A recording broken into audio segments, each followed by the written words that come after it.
Hello and welcome to Daily Reflection with Aneel Aranha. Today is the 21st of September 2018. We're going to reflect on Matthew 9 to 18. It's the calling of Levi. As Jesus was walking along, he saw a man called Matthew sitting at the tax booth, and he said to him, "Follow me."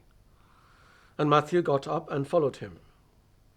And as he sat at dinner in the house, many tax collectors and sinners came and were sitting with him and his disciples. When the Pharisees saw this, they said to his disciples, "Why does your teacher eat with tax collectors and sinners?" But when Jesus heard this, he said, "Those who are well have no need of a physician, but those who are sick. Go and learn what this means. I desire mercy, not sacrifice, for I have come to call not the righteous, but sinners." The gospel of the Lord. Many of us have a habit of judging people. And while this is true of worldly people, it is even more true of those who profess a certain level of spirituality.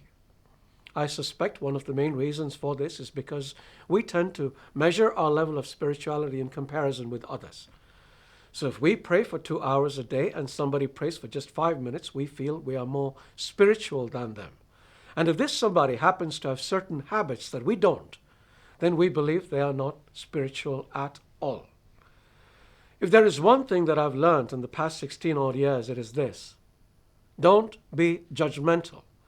And I think I may have just succeeded, because one of the greatest compliments ever paid to me was by my dear friend Olivia, who's part of our worship ministry. She once said, "Aneel, I love coming to your house because judgment ceases at the door." And it is true, because no matter what a person does, or however he or she may behave, I don't judge them. This isn't being noble. Most of it is for purely selfish reasons, and let me explain why. I would like not to be judged myself. Folks often imagine that those who are in ministry lead perfectly holy lives, but that is simply not true. I know that we try our best. Well, I know that I do. But I also know we fall ever so often. Again, at least I do. So sometimes it is just a case of not doing to others what you would have others not do unto you. Jesus gives us some advice to that effect in Luke 6:31, where he says, "Do to others as you would have them do to you." A second reason follows from the first. Because of my failures, I realize how much in need of mercy I am myself. So if I start judging others, God might judge me, and I would rather have his mercy than his judgment. Wouldn't you want the same? Then we should pay heed to his warning. He speaks quite clearly about this. Do not judge, he says, and you will not be judged. Do not condemn, and you will not be condemned. Forgive, and you will be forgiven.